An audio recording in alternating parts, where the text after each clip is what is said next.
सभी को ढेर सारी शुभकामनाएं। सभी का पेपर बहुत अच्छा हो।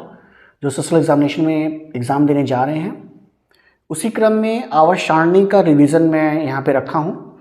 तो आवर्त सारणी में जो सबसे इम्पोर्टेंट टॉपिक्स हैं केवल उनको देख रहा हूँ। रिवीजन है तो बस केवल इम्पोर्टेंट टॉपिक ही बता रहा हूँ आपको। जो सबसे इम्पोर्टेंट बात है वो आपको मेंडलीव का आवर्त नियम और आधुनिक मेंडलीव का आवर्त नियम पता होना चाहिए। तो मेंडलीव का आवर्त नियम क्या कहता है? तो मेंडलीव का आवर्त नियम कहता है, देखिए पहले लिख देते हैं मेंडलीव का आवर्त नियम, ये पता होना चाहिए। तो मेंडलीव का आवर्त नियम क्या कहता है कि तत्वों के भौतिक और रासायनिक गुण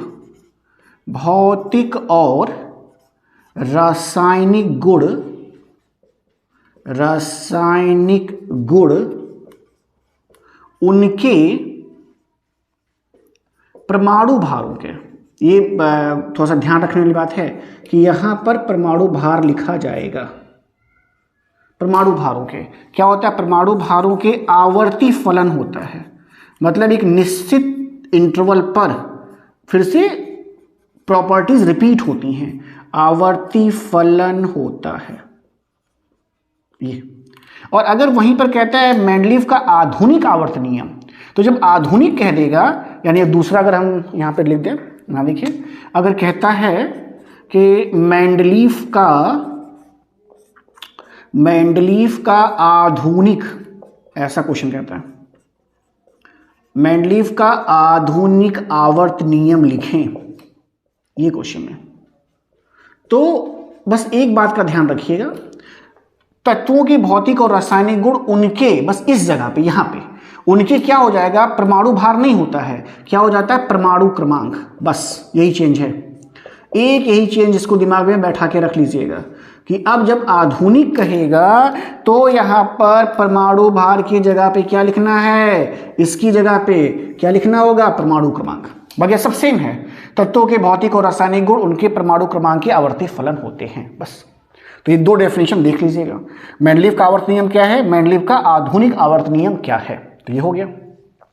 अगली जो बात देखने जा रहे हैं हम लोग हैं वो देखना है कि अगला जो इंपॉर्टेंट टॉपिक है वो है दीर्घाकार अथवा प्रावर्धित आवर्त सारणी, यानी लॉन्ग फॉर्म या फिर एक्सटेंडेड फॉर्म का पीरियोडिक टेबल कैसा होगा।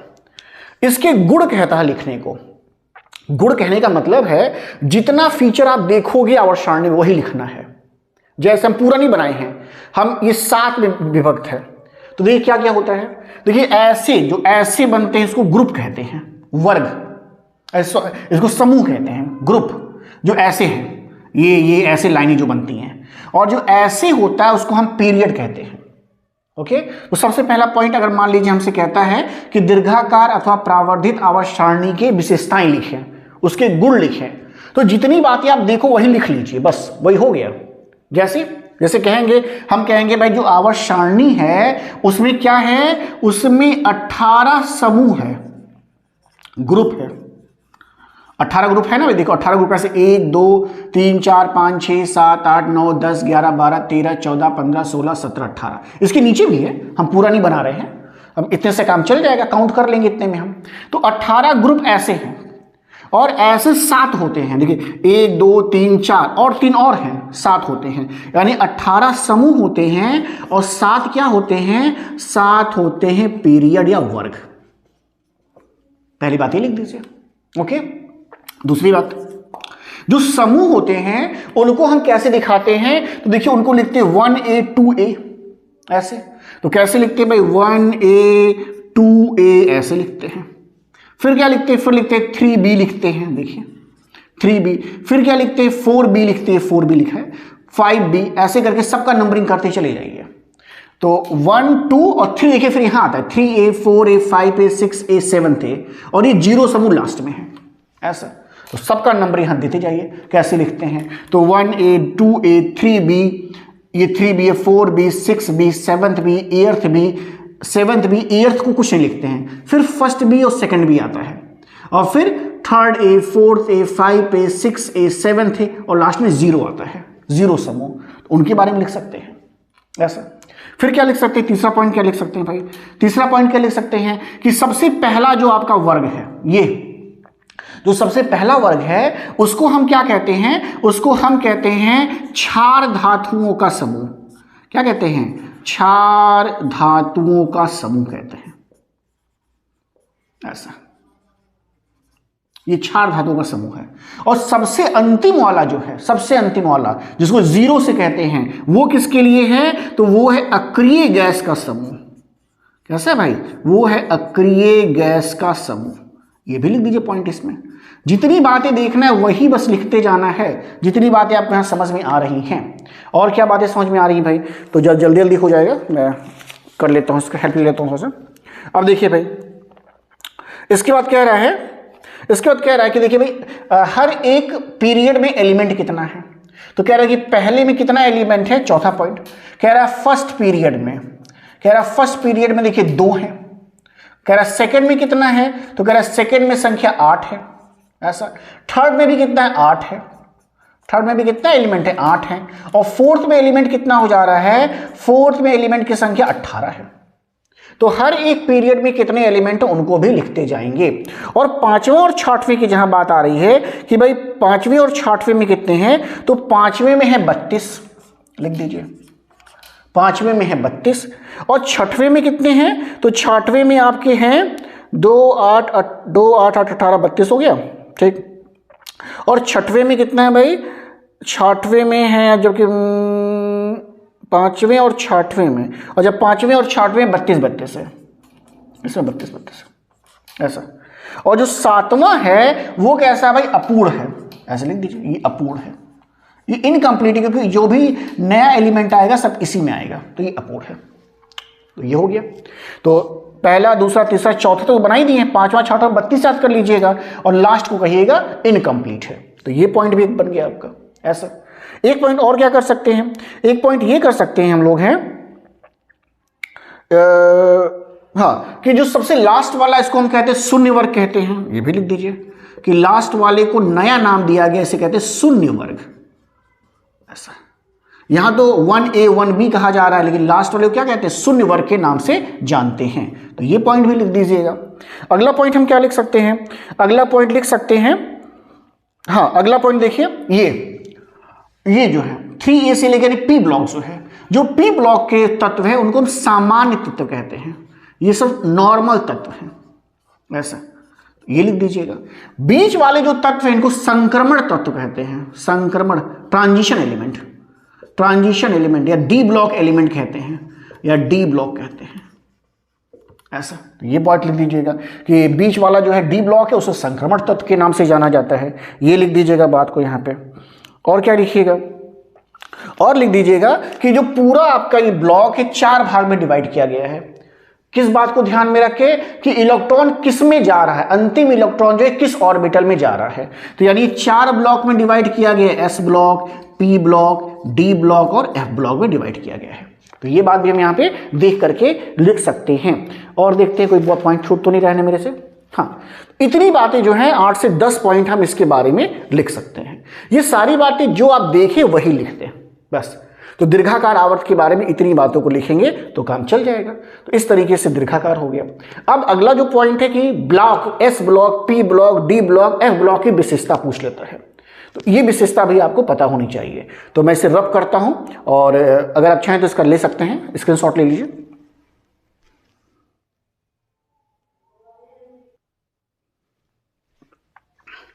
जो अगला इंपॉर्टेंट क्वेश्चन पूछा जा सकता है वो हो सकता है S block, P block, D block के एलिमेंट्स की विशेषताएं। क्या क्या विशेषताएं होती हैं हर एक ब्लॉक के एलिमेंट्स की। तो उनकी जब भी विशेषताएं हमें बतानी होती है तो ऐसे टेबल के फॉर्म बना लीजिए, और टेबल की फॉर्म में हम विशेषताओं को एक साथ देख सकते हैं। कैसे देख सकते हैं, तो देखिए सबसे पहले हम क्या बताते हैं, एस ब्लॉक के बता रहे हैं। तो एस ब्लॉक का जो इलेक्ट्रॉनिक कॉन्फ़िगरेशन होगा या इलेक्ट्रॉनिक विन्यास होगा वो हमेशा NS1 से 2 ही होगा।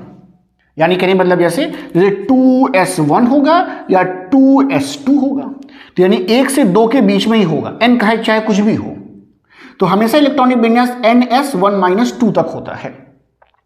इसकी जो संयोजकता होती है ये क्या हो सकती है, +1 हो सकती है या +2 हो सकती है, इसके अलावा तो हो नहीं सकती है। पर एक इलेक्ट्रॉन देगा तो +1 आएगा, दूसरा इलेक्ट्रॉन देगा तो +2 जाएगा। तो संयोजकता बता सकते हैं। तीसरा क्या बता सकते हैं, परमाणु त्रिज्या। तो परमाणु त्रिज्या अगर देखें हम किसमें, इसमें समूह में देखें पीरियड में, तो सबसे अधिक होती है इन सबों की। क्यों होगी सबसे अधिक, देखिए यहां पे सबसे अधिक इसलिए होगा कि जैसे जैसे यहां पे इलेक्ट्रॉन बढ़ता जाएगा वैसे वैसे प्रोटॉन भी बढ़ता जा रहा है, और प्रोटॉन इलेक्ट्रॉन को क्या करेगा, तेजी से अपनी साइड खींचेगा। तो जैसे जैसे यहां पर आगे इलेक्ट्रॉन बढ़ेगा वैसे प्रोटॉन की संख्या बढ़ती जाती है, तो चार्ज ये बढ़ता जाता है। इस नाते क्या होता है, छोटा होता जाता है त्रिज्या। किसमें, जब आप समूह, जब आप पीरियड में देखते हैं, वर्ग में देखते हैं, तो वर्ग में सबसे अधिक जो होगा परमाणु त्रिज्या किसका होगा, इसी का होगा। वर्ग लिखना होगा, नॉट अ समूह, गड़बड़ हो जाएगा। ये वर्ग में बता कर, वर्ग में तो परमाणु त्रिज्या वर्ग में इनकी सबसे अधिक पाई जाती है पीरियड में। आयरन भी हो सबसे कम, भाई एक इलेक्ट्रॉन या 2 इलेक्ट्रॉन निकालना सबसे आसान है तो सबसे कम पाया जाएगा। भाई इनसे अगर 1 इलेक्ट्रॉन बाहर निकालना तो कम ऊर्जा खर्च करना पड़ेगा। आयनन विभव का मतलब है कि सबसे बाहरी कोश से इलेक्ट्रॉन को निकालना। तो अगर सबसे बाहरी कोश में 1 ही इलेक्ट्रॉन है तो आसानी से निकल जाएगा, 2 इलेक्ट्रॉन है तब भी आसानी से निकल जाएगा। लेकिन जैसे इलेक्ट्रॉन की संख्या बढ़ती जाएगी तो बाहरी कोश से इलेक्ट्रॉन को निकालना कठिन हो जाता है। तो इसलिए अभी यहां पर सबसे कम होता है। जितना भी आपके पहला ग्रुप है वो सबसे कम आपका क्या है, ऋण विद्युत है, और प्रबल क्या है, धन विद्युत है। तो जितने एलिमेंट है सब के सब क्या हैं, प्रबल धनावेशित हैं। लेकिन हां ऋणा विद्युता जो है ये सबसे कम है, ये तो सबसे कम है। ऋण विद्युत सबसे कम, इलेक्ट्रोनेगेटिविटी सबसे कम है, लेकिन हां पॉजिटिविटी सबसे अधिक है।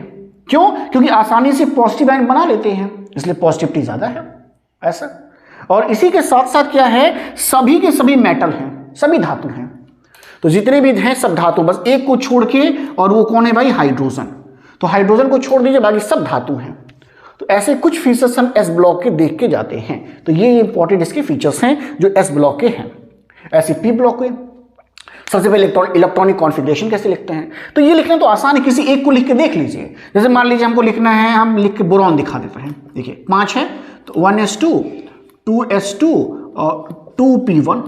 देखिए तो देखिए n बराबर रहता है, s में 2 इलेक्ट्रॉन रहता है और p में इलेक्ट्रॉन की संख्या कितनी हो सकती है, 1 से लेकर 6 तक हो सकती है।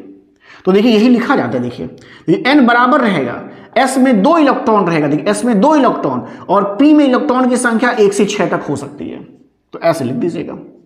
फिर भाई संयोजकता कितनी हो सकती है, तो यहां पे संयोजकता 1 से 2 ही रहती है, लेकिन यहां जो संयोजकता है वो 1 से 4 तक वैरी करती है। कार्बन का देखिए 4 होती है संयोजकता, तो 1 से 4 तक वैरी करे, किसी का 1 होगा, किसी का 2, किसी का 3, किसी का 4 तक होता है, 5 नहीं होगा। परमाणु त्रिज्या क्या होगी भाई, कम होगी। भी बताए हैं कि अगर इलेक्ट्रॉन बढ़ रहा है तो प्रोटॉन बढ़ेगा, और प्रोटॉन की संख्या ज्यादा हो जाएगा तो इलेक्ट्रॉन को अपनी तरफ आकर्षित करेगा, तो ये त्रिज्या क्या हो जाएगी, कम हो जाएगी। तो परमाणु त्रिज्या कम होगी। अच्छा भाई, आयनिक विभव अधिक हो जाएगा, भाई इलेक्ट्रॉन की संख्या ज्यादा है तो उसको निकालने में ज्यादा ऊर्जा खर्च करनी पड़ेगी, तो इसलिए क्या होगा, इसलिए आयनिक विभव क्या हो जाएगा, अधिक हो जाएगा।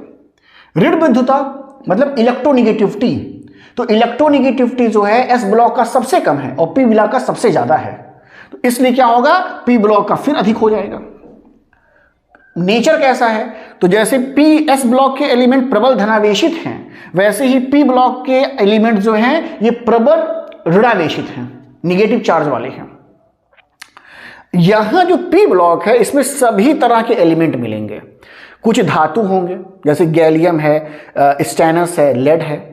कुछ उपधातु भी हैं बीच वाले जैसे बोरॉन और एल्युमिनियम, ये बोरॉन जो उपधातु कहलाता है। और कुछ अधातु भी हैं। तो पी ब्लॉक सबको मिक्स करके है, धातु है, अधातु है, उपधातु है, ये सारे किस पे मिलते हैं, आपको पी ब्लॉक पे देखने को मिलेंगे। तो पी ब्लॉक के भी ऐसे आप 6-7 जो है फीचर्स को लिख सकते हैं। अच्छा कोई हमसे बोले डी ब्लॉक का, तो जब डी ब्लॉक का कॉन्फ़िगरेशन लिखना होता है तो देखिए डी ब्लॉक का कॉन्फ़िगरेशन ऐसे लिखा जाता है। जब भी आता है तो ये जो डी होता है हमेशा एस वाले से एक कम आता है, इसलिए देखिए लिखते हैं n-1d, और डी में इलेक्ट्रॉन की संख्या 1 से 10 हो सकता है और एस में इलेक्ट्रॉन की संख्या 1 से 2 हो सकता है, तो इसीलिए हम लिखते हैं n-1d 1 से 10, ns वो 1 से 2, ये ऐसे लिखा जाता है। जितने भी डी ब्लॉक के एलिमेंट्स हैं सभी के सभी धातु हैं, कोई इसमें अलग नहीं है। और अगली बात क्या है कि अगर संयोजकता देखा जाए तो इनकी संयोजकता वेरिएबल है। कभी आपको +2 दिखाई देगा, जैसे आयरन का देखिए +2 भी है और आयरन का देखिए +3 भी है, ऐसा। तो क्रोमियम का देखिए भाई +2 भी क्रोमियम है और क्रोमियम का +4 भी है। तो परिवर्ती संयोजकता वेरिएबल वैलेंसी को बताता है। सभी के सभी धन विद्युत है। देखिए सब क्या होते हैं भाई, देखिए क्रोमियम पे +2 है, आयरन पर भाई +2 होता है, जिंक है इस पर भी +2, सब धनावेशित हैं। ये डी ब्लॉक वाले एलिमेंट हैं बीच वाले। और क्या लिख सकते हैं कि दोनों की गुण पाए जाते हैं, मतलब एस ब्लॉक का भी फीचर्स है और पी ब्लॉक का भी फीचर्स है। और ये क्या करते हैं, एस और पी के बीच की ब्रिजिंग का काम करते हैं, ब्रिज बनाते हैं, ये भी लिख सकते हैं आप। तो इस तरीके से आप ढेर सारे पॉइंट्स को लिख सकते हैं। जब कभी भी कहेगा एस ब्लॉक के तत्वों की विशेषता बताइए, पी ब्लॉक के तत्वों की विशेषता बताइए, डी ब्लॉक के तत्वों की विशेषता बताइए, ऐसे एफ ब्लॉक भी देख लीजिएगा। तो इसको मिला करके इस तरीके से आप देख करके क्वेश्चन जा सकते हैं। तो ये कुछ इंपॉर्टेंट क्वेश्चन थे, मैंने आपको बता दिए हैं। इन क्वेश्चन को देख के जाएंगे तो एग्जामिनेशन में आपके अच्छे नंबर आएंगे। मैंने छोटा वीडियो बनाया है जिससे आपके पास समय अगर कम है तो बस 15 से 20 मिनट देख लेंगे, तब भी आपका काम चल जाएगा। अगर वीडियो पसंद आए, आपको समझ में आ रहा है तो लाइक करें और बच्चों को बताएं, सब्सक्राइब कराइए ज़्यादा से ज़्यादा लोगों को। और इसके आगे फिर हम लोग अगले चैप्टर को देखेंगे। तब तक के लिए थैंक यू।